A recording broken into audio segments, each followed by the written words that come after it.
வணக்கம் மக்களே, welcome to voice of brothers. நான் உங்கள் தீபன்.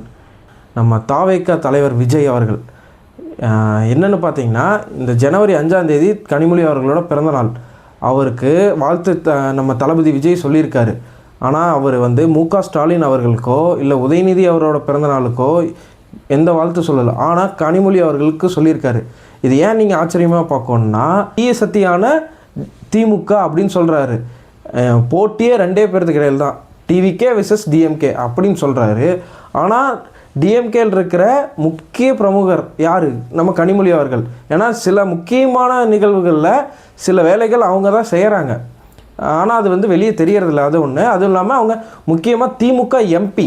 அவர் மட்டும் இல்லைங்க, நம்ம மோடிஜி அவர்களும் கனிமொழி அவர்களுக்கு பிறந்தநாள் வாழ்த்து சொல்லியிருக்காரு.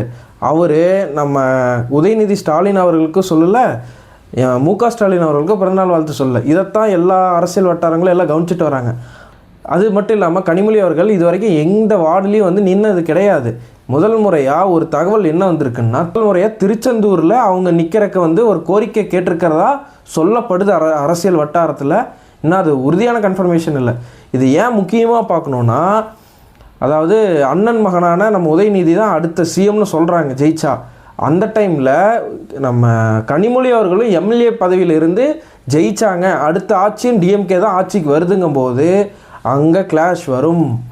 இதுவே கனிமொழி அவர்கள் எம்எல்ஏவாக இல்லைன்னா ஈஸியாக உதயநிதிக்கு அந்த பதவியை கொடுத்துடலாம். சரிங்களா? அது மட்டும் இல்லாமல் நம்ம கனிமொழி அவர்கள் 12 வருஷமாக எம்பியாக டெல்லியில் என்ன பண்ணிகிட்டு இருந்தாங்க? அவங்க என்ன அங்கே சும்மாவாங்க இருந்திருப்பாங்க? எத்தனை அரசியல் தலைவர்களை பார்த்துருப்பாங்க?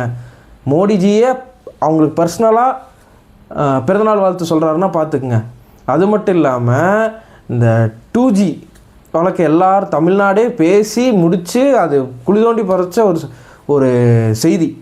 அதுக்கு செய்யாத தப்புக்கு ஜெயிலுக்கு போன கனிமொழி அவர்கள் அதையெல்லாம் இன்னும் மனசில் வச்சுருப்பாங்களே கண்டிப்பாக. அதுவும் ஒரு ஓரத்தில் இருக்கும். ஏன்னா இது அரசியல் களம். இங்கே அண்ணன் தம்பி இதுக்கெல்லாம் இடம் கிடையாது. வாய்ப்பு வரும்போது எல்லாரும் எல்லாத்தையும் பயன்படுத்துவாங்க. அடுத்து ஏடிஎம்கேயில் ஒரு விவகாரம் என்னென்னா, ஓபிஎஸ் அவர்களையும் சசிகலா அவர்களையும் நம்ம எடப்பாடி அவர்கள் ஏடிஎம்கேயில் நாங்கள் சேர்த்துக்கவே மாட்டோன்னு சொல்லி பகிரங்கமாக சொல்லியிருக்காரு. அது மட்டும் இல்லாமல் நம்ம அமித்ஷா அவர்கள்ட்ட கேட்கும்போது இது உட்கட்சி பூசல், இதுக்குள்ள நாங்கள் தலையிட மாட்டோன்னு அவர் தெளிவாக முடிச்சிருக்காரு. இப்போ ரீசெண்டாக நம்ம எடப்பாடி அவர்கள் டெல்லிக்கு இப்போ கிளம்பியிருக்காரு.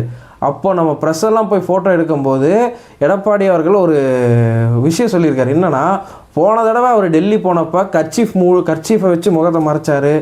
அவர் கிளியராக தெரியல அப்படின்ற மாதிரி நிறையா சர்ச்சைகள் கிளம்புச்சு.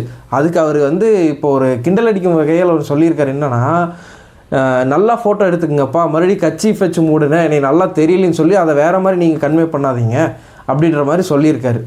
ஸோ நம்ம அடுத்த ஒரு நல்ல வீடியோவில் சந்திக்கலாம். பாய்.